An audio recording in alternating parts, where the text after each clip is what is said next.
So we created our Instagram. We started posting pictures, posting videos. After that was like a snowball. People accept that style very well, and after that, it moves to another country. Where do you see your business going in the future? Get Romero to another countries, worldwide. Welcome to the Woodpreneur podcast, the #1 podcast for the business and marketing side of the lumber, woodworking, hardwood flooring, and sawmill industry.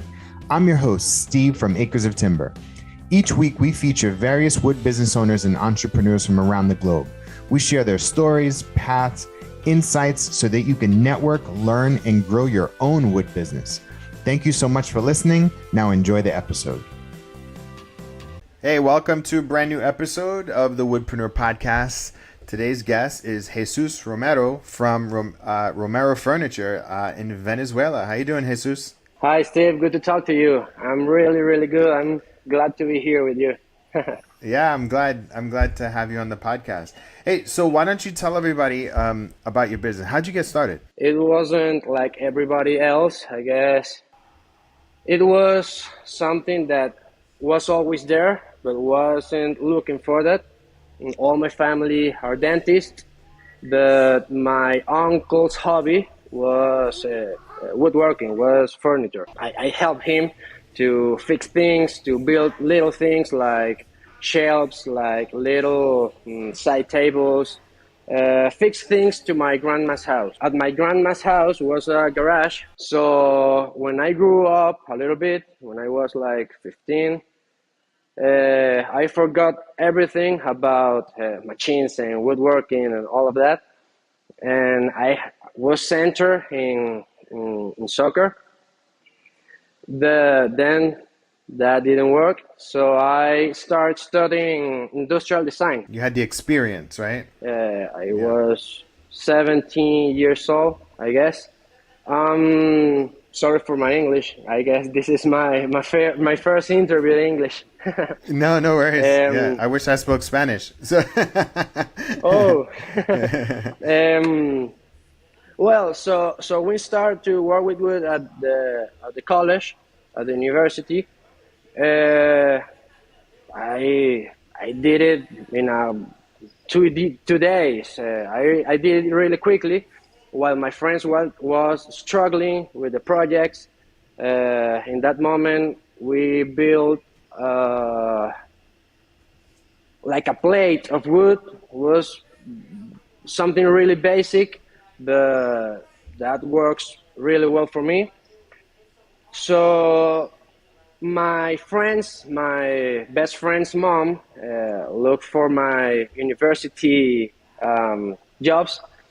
Mm-hmm. So she tell me to make a huge wall mount TV table of a all panel wall. It was like 3 meters by 3 meters. It was huge. And I didn't know how to do that, but I accept. At that time, I worked with my uncle. He built some things, I built some other things, but we worked together. We built that wall mount. At the moment, that furniture we created, it's in perfect state. It's incredible well. It still works. Mm-hmm. And after that, we started to take some pictures of our work, of our fixes in my grandma's house. We looked for pictures in internet and Pinterest of projects we wanted to do. So we created our Instagram, and after that was like a snowball. When the project was getting bigger and bigger, I decided to move to another workshop. It was like a co-workshop. I was with other craftsmen, with other people, like 3-4 people in that workshop. And we rent a space with all the machines, industrial machines. We created there a lot of stuff, and well, there was the place where everything grows, where everything's get in line to get Romero what it is right now. Can I ask you what did you do differently than other people that made you more successful? The most of the people that works with wood here in Venezuela are old men. They're older. They're older. Exactly, they are older. So I guess they have another mentality, another stuff in their head. So it was like I'm working. I'm trying to do my best. I want to do my best in my projects. I want to take pictures of them to post on Instagram, to get to those people, to those, I don't know, to the people I wanted to work with.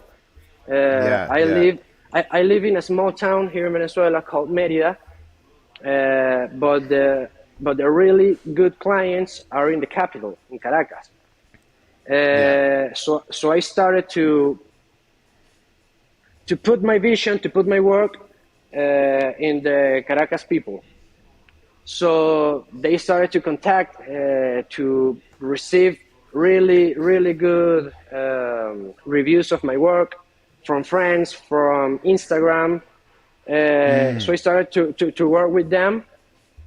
So I guess first, the quality of my work, the time I spent on creating every piece that we created in the workshop are very different with the people who works with here in Venezuela. Well, I wanted to ask you: is most of your business all Venezuelan, or are you shipping to other places? Right now it's very difficult because of the shipping, shipping outside of the country. Yeah. But we have those little spots to work with Colombia, to ship from Colombia, to ship from Panama. So small projects like cutting boards, like cake stands, Okay. like other stuff like that, we can ship all around the world. It's very hard. The prices are very expensive. Yeah. We are making it. We are making it. But Hey, let me ask. but the most of the people we work with are in the capital, in Caracas. Got you. Got you. Your work is really, really beautiful. And Thank you so much. how did you develop your sense of style and your aesthetic? Because I almost feel like there aren't too many people, furniture makers, that feel like they have this sense of style and a sense of aesthetic. How did you develop that? I guess that was listening to the people's needs. Something that in Venezuela at the moment nobody was working with something like that, but people accept that style very well, and after that it moves to another country like United States, to England, to Germany, to Sweden. I know right now a lot of people who works with wood that are making something similar, that are working, copying my work, and I guess that is good. It feels good because I guess we are doing something good right now. Yeah. So I'm glad that people make that at some point that makes me piss off, but I guess I accept that, and I'm glad. What was a moment when you realized, like, oh, this is a real serious business, and I can build a real life around this? I was like I said, a soccer player. I didn't get any money of that in that moment, but after that, when the projects started, I realized that was something that not everybody works well here in Venezuela. Here in Venezuela are a lot of woodworkers, but not good workers. And I realized people was noticing our good job. People started to pay for that good job. It was like 8 years ago, and I realized that it's something that I wanted to explode, something that I want to create. I wanted to make difference in that field. So we started like that, and we started to getting money from that. At that moment, it was really low prices, but we can make it with that here in Venezuela. Over the years, I started to noticing the prices, the works of the people outside of the country, in America, in Europe, in Asia, and that was works that we were getting better in that moment. So it was like, why not? That have to be my prices. That have to. It's my. That's my time. That's my work. So I guess we start to put more. So we get more focus in the projects. We get more focus in the company. How many people are working? Is it you, and how many other people are on your team? We are 3 people at the moment. We are looking right now for 2 people, 2 people more to work to join the team, because we need more people to getting more movement in the workshop to get all the projects faster, because we have a lot of Projects? You have a long of lead time? projects. Yes, and the worst part of that is the time that the people, the clients, have to wait Wait, for yeah. to get those furniture. So I have to solve that. Where do you see your business going in the future? The company are getting bigger over the days, over the weeks, over the months. We are very recognized here in the country. We have lost a lot of clients outside of the country because of the shipping process, because of the shipping cost. So right now, I'm working to get my O1 visa to get in the States, to work like an artist and try to get to those people who can't get our products working here in Venezuela. So the idea of the company is still works here in Venezuela. Get Romero to 2 or 3 countries outside, like United States, something like Germany, some places where we can ship with easy to another countries with worldwide. Cool. Well, this is the part of the podcast where I give you any marketing or business advice.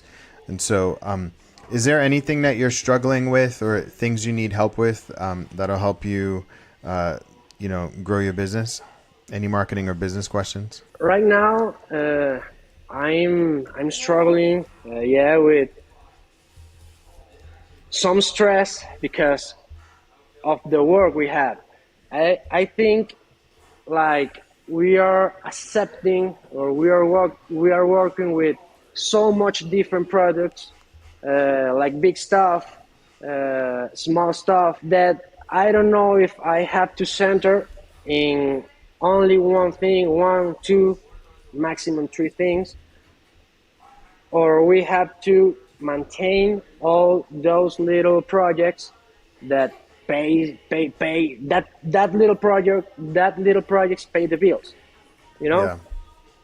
But the stress is really hard, man. So I don't know if we have to get more people in the workshop who works with those little projects, and we keep building those big projects. I don't know. That's Well, one let me. part. That's it. That's one part. Yeah. Well, let me ask you this. Um, the vision for your company, right? Like where do you see yourself as a role in the company? Do you want to continue making, or do you see yourself with the workshop, with like touching some projects, but maybe some of the higher end, and then having a bigger team? Like, you know, what's truly where? How do you see yourself and your role in the business? Honestly, I enjoy build things. I enjoy be the one who is behind the saw, but that takes so much time of my day, so much time of my time to respond to another people, to another client. So I guess I can't do it all, you know. So I enjoy that part of the work, but I guess I need more people who make that part of the job, and I get focused to um, be with the clients, to buy all the materials, to respond mails, to respond Instagram. Right now, my Instagram it's up totally chaos because I don't have the time to respond those messages. So I guess in some future I have to leave the workshop and get focused in the management of the company. Yeah. So, I mean, here's I'm gonna give you some options. So for one is I think you have like a very, very interesting brand, right? Like I think your designs are super unique, and I'm wondering. So there's two parts. One is you have a long lead time for your current project, so that's a problem that you need to solve, and potentially, what I would do is solve for that by potentially starting an apprentice program and Okay. bring in some young people, people that have just come out of school, kids from low communities, and teach them how to do some simple things like cutting boards, right? Okay. And home Okay. goods. Because then that will be the foundation. They can take scraps, and you can like do every Friday afternoon is the internship workshop, and you can just like have kids, young people in their late teens, early 20s, and then you could do like a Okay. 5-week program where you can kind of teach them hands-on skills to do that. The people that emerge Okay. from that program, right, and you do it for free. The people that emerge from the program, those are the people that you hire on to be your apprentice, and they Okay. can clean up the shop. They can do sanding. They can do the things that take way too much time. There are things that you should not be doing anymore. You can do the cutting, the routing, the shaping. You don't need to do sanding. It's a very simple process. You take a Okay. pencil, you scribble it. As soon as all of the sand is off, then you move to the next grit. That is a very low level task you don't need to do. While Yeah. somebody's Yeah. spending Yeah. hours of sanding, you can be responding to emails. You can be doing designs for clients. Like that's what I would do to start with. But you live in a country where the population is potentially struggling, and based off of where you are in the capital, you can employ a lot of Yeah. people and make a big difference. We actually we work with the 5% of the population here in Venezuela, no more. That's the population that can pay or work. It's a really small percent of the people. So that's the first step that I would do. I would start because there's not a lot of people that can do what you do. And what you want to do is to bring up the next generation of people that can be the future of your furniture building empire, right? And you actually need to build that up. There actually may be a I'm sorry, there may be a nonprofit NGO Okay. that is working with kids already or young people already or communities that you can form a partnership with them and they can give you the people that will be part of this program. Okay. So like it could be again once a week for 6 weeks. You take Friday afternoons and you build cutting boards and you teach people basic sanding stuff. Right? Okay. And you're doing something good for the community, and at the same time, you're getting potential future employees. Because look, this a cutting board is what? It's a small table, right? A small table. Yeah. It's a small table. And so if you are able, so that's the first thing I would do. The second thing that I would do is figure out who are the most important, prevalent, powerful, influential Venezuelans in the United States. Okay. And sell them furniture and have them shout you out. Okay. Get a bunch of just with Venezuelans. I'm just saying. There are a lot. Okay. I live in Chicago. There's a Venezuelan community here in Chicago. One of my favorite restaurants is a Venezuelan place, and there are a lot of important Venezuelan people. A lot. Well, yeah, there's a lot, and there's a lot of baseball players. Why doesn't every Venezuelan baseball player have one of your chairs in one of their many houses? Why don't they have their table? That's who you need to reach out to. That's part 2. Get every important Venezuelan. I just tagged you with my friend Jalitza. I just sent her your Instagram, and I sent you her Instagram. She's a contractor. Like, your tables should be in her place, in her homes that she's building. So that's the second part. Listen, that's the second part. The third part is, I think the next phase, as you increase your capacity, phase 1 is you increase your capacity. Phase 2 is you start seeding your products with placing it with influential people. And phase 3 is that you get a showroom or design reps and distribution in the United States.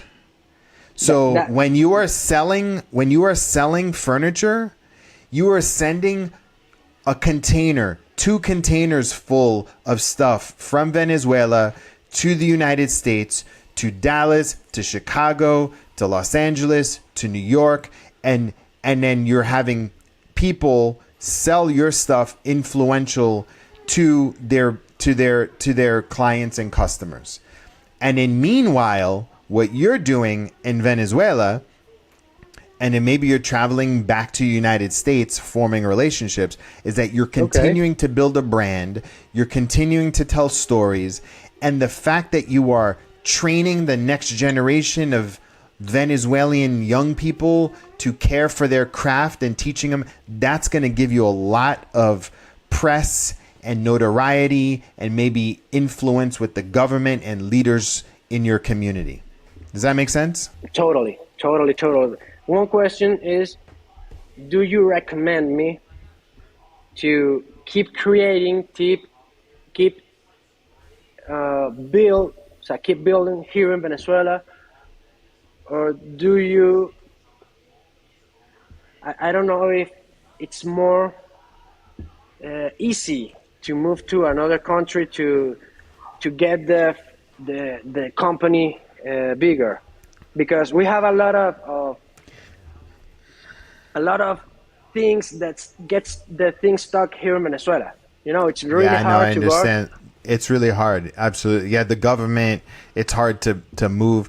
I mean, it'll make it easier when so for me, I also look, it's like you're not even advertising. I would take some of your profits and advertise on Facebook and Instagram to the 5% of people that can buy in Venezuela, right? That's Okay. what I would do. That's how I would get the capacity and charge those people a lot of money for your products. And then you take the profit and the margin and continue to reinvest it back in your community, because you're a Venezuelan company, right? You're Venezuelan born. For me, that's part of the story. If you move to another place, which you can, I think you need to have a tie to Venezuela still, because it'll increase the perception and the value of the brand. Once you Okay. build, I mean, because look, you can have the designs, you can have everything, but imagine if you are the reason why Venezuelan furniture is on the map in the world. That's powerful. You see what I'm I saying? Like, yeah. if if if you're one of the reasons, and that you're changing communities and you're changing lives and you're changing all of these things, like that is powerful. And then you can move to wherever you want. But like you can have you can have a US office, you can, travel in between. Like I don't think that's big of a deal. But Okay. take what you have, build off of it, and then grow from there. Yeah. It'll be The really hard hard. part. The hard part of this is the shipping. It's Yes. only the shipping. But that's what I'm saying. One is you need to build up your capacity. Two is to sell more to the 5% of people that can buy in Venezuela. Step three is form relationships with Venezuela. Like I would literally, as you make posts, I would find every single influential Venezuelan baseball player and tag them in all of your posts. Okay. I would ask them That to that really works. yes, you want to get on their radar. You just want to get Okay. on their radar. It's either, I don't know. I mean, the Venezuelan restaurant in Chicago, they have signatures of all of the Venezuelan baseball players that ate at their restaurant when they come to town. So you can make a Okay. chair for the most. You can make a chair. You can make 10 chairs, and tag the Venezuelan people, baseball players, and say, "Hey, look, I'm going to make this chair. Just pay for the shipping." Right? Just you can Okay. tell them that. Pay for the shipping, I'll make you the chair. And then you document the whole thing and then say, all I ask is that you tag me on your posts. Anytime you do it, just tag me. I'm from your country. Tag me. That's what I would do. Like, Okay. that's Okay. what I'm saying. Like, these people, they want a connection to their country. They're so rich. They have so much money. They're looking for more ways to connect to their country. And the best way for them to do that, aside from eating food, is to sit on furniture. And when they go home in between their season, they're like, whoa, that's from my country. That's the furniture designer from my country. Does that make sense? Completely. Okay. Completely. So you I, got the plan, right? You got the plan? yeah. Yeah. Cool. All right. Jesus, tell us what's your Instagram and what's your website so folks can follow your beautiful work. Instagram at Romero Furniture. Yep. That's how it sounds. The website, it's romerofurniture.com. We are working right now in the page, in the site. So all the people can buy stuff from there. We don't have to reach out by another email, another Instagram. So they will buy direct from the website. So we are working on it. Awesome. Awesome. Well, Jesus, thank you so much for your time and for sharing your story. And I look forward to getting your story out for everybody else. All right. Thank you so much, Steve. I'm All right. really Take glad care. to be here with the podcast.